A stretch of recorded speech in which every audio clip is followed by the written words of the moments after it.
When you compress a similar mix in forms, you have rammed earth.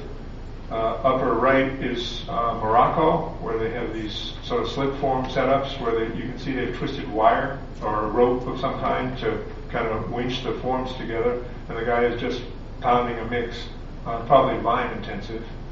The two bottom ones are in Arizona, both of them. One shows the striation effect of mixing the kinds of soil.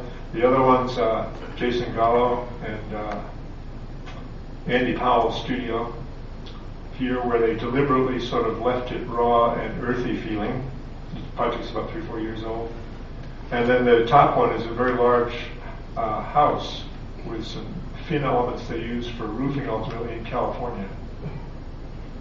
If you take a similar mix and stuff it into bags, as Steve Kemble is doing in the Caribbean, here up above an arch, he's an ex-Tucsonan, now living in North Carolina, you have what's called earth bag construction, pioneered by a guy named Nader Khalili in the Cal Earth Institute in Southern California, and his widow's now carrying on that work. The dome is in Moab, Utah. It's also an example of a living roof, and the story of that one is they got tired of the water that the roof consumed, so they stopped irrigating it, and it's not now a living roof. Many of these examples show more than, and many houses that have been designed, interestingly, show more than one kind of building system. Many of them are hybrid. Like, for example, we've used rostra and other forms of block along with straw bale. So there are sometimes reasons to hybridize wall materials. Earth bag is also relevant, at least at this point, to our work because we have some clients in Cochise interested in getting a building permit for earth bag, small round dwellings that we hope to do later in this year. It will be the first one in Arizona. There have been a couple built, a couple small experimental ones that I know of, but none permitted. They've been permitted in other places, and we're in touch with some of the building inspectors, Maui, San Bernardino, and Kentucky.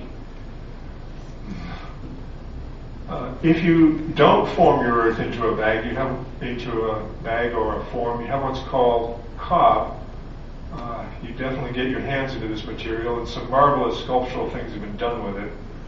Upper house is in Oregon, and lower one is reminiscent of the timber frame technique of the old European houses. Many of those half timber are essentially cob. If you put your dirt on top of your building, you can grow stuff. It's a house in Denmark or Sweden, upper left, fairly obvious kind of green living roof. The California Academy of Arts and Sciences in San Francisco, in the upper right, Malcolm Wells' office, an underground architect in New Jersey, and then the lower right's not a house but a freeway entrance in France. But it has a living wall. Living materials can be used as a wall material. The effect is to save energy by reflecting sunlight or absorbing it, since they drink some of it too. Same office repeated here as example, and burying houses and carving them out of the earth are a way to use the earth itself to stabilize temperature and create a decent thermal environment. Lower right is in China, where they can actually carve the soil straight down. I've never figured out what they do with drainage. I haven't been there. I took this picture from a book. But there are places where you can carve either sod blocks or entire spaces straight out of soil or rock. It's still a form of building. The game's very different, though. If you reformulate concrete, there are some very interesting experiments going on.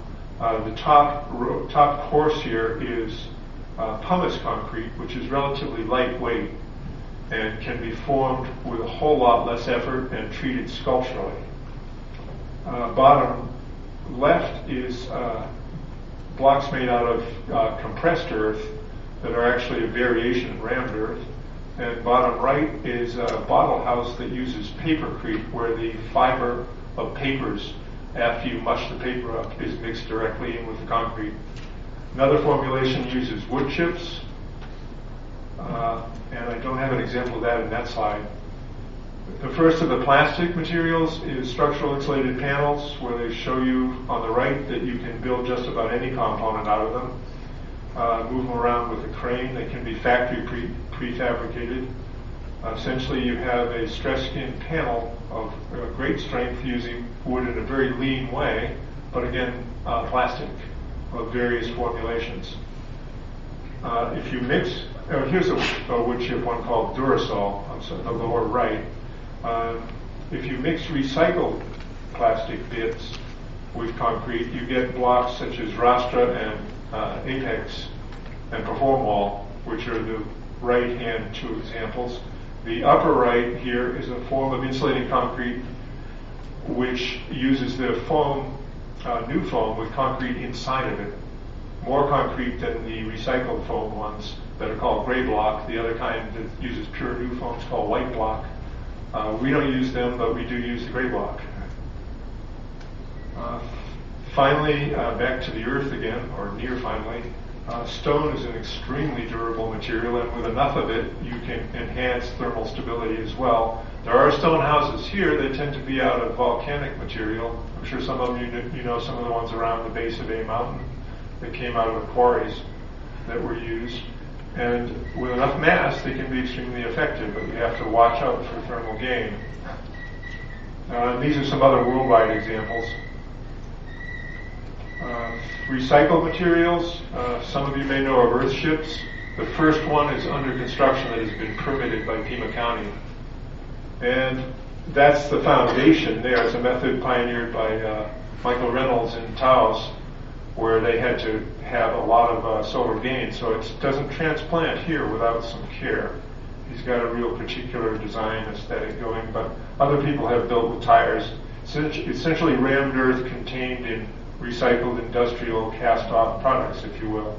It's a lot of hard physical work, but it makes a very intriguing home for quite a number of people now. Bottles and cans we looked at earlier. Here's a house in Rhyolite, Nevada, on the bottom left. Another one in a couple different states, and cans in the middle. Lastly, I want to do a quick epilogue on how building codes see alternative materials by just the observation that within the two main codes that we have, the IRC and the IBC, there already are provisions, most importantly for the building official to be able to permit alternative structures. So upper right there shows that within the code there is the ability for you to come to the building department and say, I want to do this, I want to put paper in the concrete. And then a dialogue ensues if you're lucky. Right now here in Pima County we have very favorable building officials. But there also are some other areas covered already by codes. ICF now has code provisions, and concrete covers several of the products and reformulations that we've looked at. But other codes, such as straw bale and earthen building, those get written separately and can be adopted as an extra chunk of code, and that will be changing in the next round of codes in 2009. So keep your eyes open, because things are happening with the codes. That's my world tour. Thank you.